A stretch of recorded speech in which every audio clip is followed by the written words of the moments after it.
বেশি? শুনেন, আমরা অনেকদিন মানে পার্টিকুলারলি আমার কথা বলি, আমি প্রতিদিন সিনেমা করি না।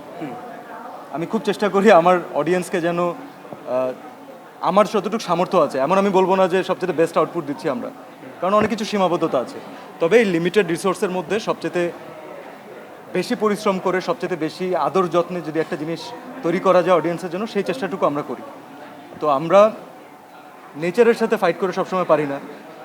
আমাদের চোখের সামনে আমাদের প্রায় 3.5-4 লাখ টাকা দিয়ে আমাদের 2 দিনে বানানো সেটটা আমাদের চোখের সামনে ভেঙে গেছে। সেটা বানাতে আরও 7 জন মানুষের 2 দিন লেগে যাবে। সেখান থেকে আমরা পিছিয়ে গিয়েছি। আমাদের শুটিংয়ের মাঝখানে অনেক মানুষ অসুস্থ হয়েছে, কোনো ছাড় দিতে চাইনি। হিটওয়েভ চলছে, আমরা তার মধ্যে শুটিং করে যাচ্ছি, কারণ আমরা তো নিজেদেরকে একটা মোমেন্টে মনে করি যে না, আমরা হয়তো মানুষের অ্যাভারেজ চিন্তা করলে হবে না, আমাদেরকে অনেক বেশি পরিশ্রম করতে হবে।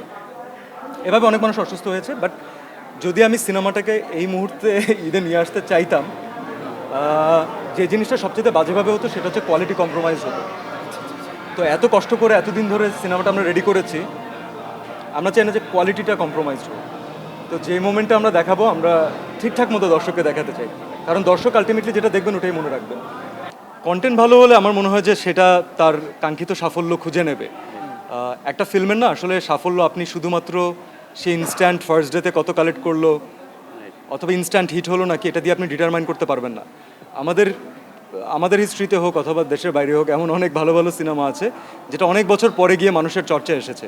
হয়তো সেটা সময়ের থেকে আগে বানানো হয়েছিল, হয়তো সেটার দর্শক তখনও তৈরি হয়নি।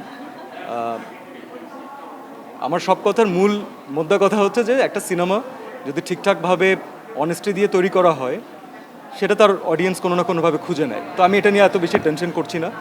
আমি কতটুকু অনেস্টলি কাজটা করতে পারছি তা নিয়ে টেনশন করছি। কাজ তো ম্যাক্সিমাম শেষ, সো এখন একটু নির্ভর। ইনফ্যাক্ট আজকে সকাল পর্যন্ত আমি শুটিং করে এসেছি, এরপরে প্রোগ্রামটা অ্যাটেন্ড করছি। তো আমার এখন অনেকটা নির্ভর লাগছে, কারণ আমার যতটুকু দায়িত্ব ছিল আমি চেষ্টা করেছি সৎভাবে সেটা পালন করতে।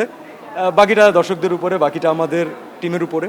প্রযোজনার কাজ বাকি আছে, পোস্টের কাজ বাকি আছে। It's a very hectic job, you all know that. দোয়া রাখবেন, দেখা যাক।